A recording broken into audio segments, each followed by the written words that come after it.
After an hour of diving mostly below 20 meters on the Annapolis, I decided it was time to head into the shallows and do something a bit easier.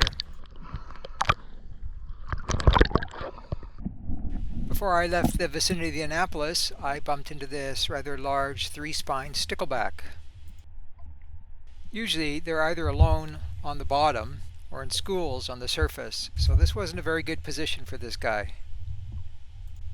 The stickleback disappeared into open water, so I headed into shore.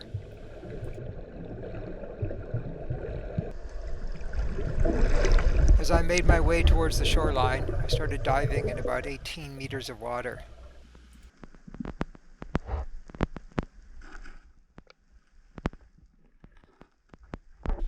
If you look carefully, you can see that the pattern of brittle stars from the bow of the Annapolis occurs here as well.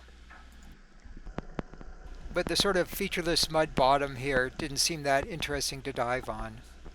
So as I dove, I continued to move closer to shore, looking for the spot where the mud turned into rocks.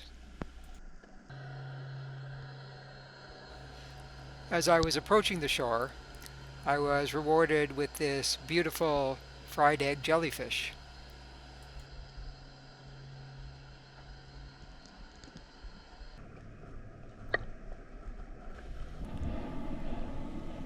After the jellyfish, I bumped into a large school of small fish. I couldn't really tell what they were. They looked like they were probably herring, but could have been something else.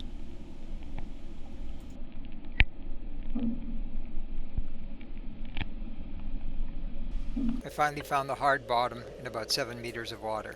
The vegetation here looked to me like it had been devastated by the heat wave a few weeks ago and was now rotting here in the shallows.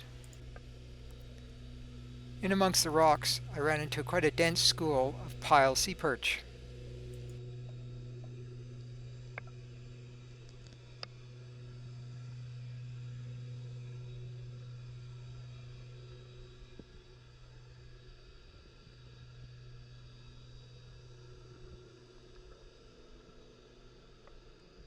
There are also a lot of juvenile pile sea perch, as well as the odd striped sea perch and even juvenile kelp sea perch.